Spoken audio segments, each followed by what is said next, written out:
नमस्कार. श्री स्वामी समर्थ. स्वामी समर्थ महाराज हे आजही केवळ भक्तांच्या एका हकेला धावून येतात असे मानले जाते. स्वामी सेवा करणाऱ्या प्रत्येक भक्ताला हा अनुभव येतोच की स्वामी सदैव आपल्या पाठीशी आहेत. केवळ भक्ती आणि विश्वासाच्या बळावर स्वामींची कृपा मिळवता येते. मात्र भक्तीसोबतच आपले आचरण देखील पवित्र असावे असे सांगितले जाते. कर्म चांगले असतील तर देव सुद्धा पाठीशी उभा असतो.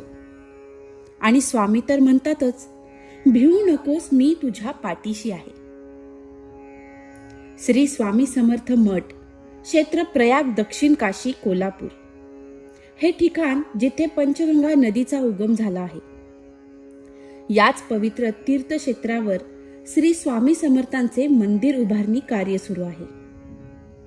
मठामध्ये नियमितपणे नित्य गुरुवारी अन्नदान सेवा सुरू असते. स्वामी आज्ञेने या मठातील संपूर्ण कारभार येथील मठाधिपती श्री अभिनव गिरी गुरुजी हे सांभाळत असतात. अन्नदान हे केवळ पोट भरण्यापुरते मर्यादित नसून ते एक मोठे पुण्यकर्म आहे. पापाचा नाश करणारे, जीवनातील सर्व सुखांचे कारण मानले जाते. म्हणूनच याला सर्व दानांमध्ये श्रेष्ठ मानले जाते. अन्न हा जीवनाचा मुख्य आधार असल्याचे स्पष्ट होते.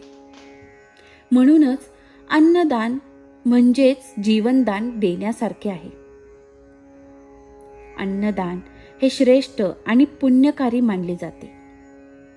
आपल्या हिंदू धर्मात अन्नदान केल्याशिवाय कोणतेही जप, तप, यज्ञ इत्यादी धार्मिक कार्य पूर्णच होत नाही. अन्न हे एकच गोष्ट आहे जी शरीराबरोबरच आत्म्यालाही तृप्त करते. त्यामुळेच काही दान करायचे असेल तर अन्नदान नक्कीच करावे. दान हे नेहमी स्वतःच्या इच्छेने केले पाहिजे.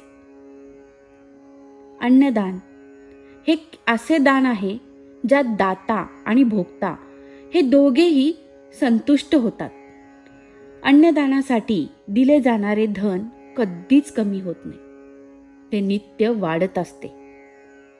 योग्य मार्गाने मिळवलेल्या उत्पन्नातील 1/4 भाग दान धर्माच्या कार्यासाठी उपयोगात आणावा.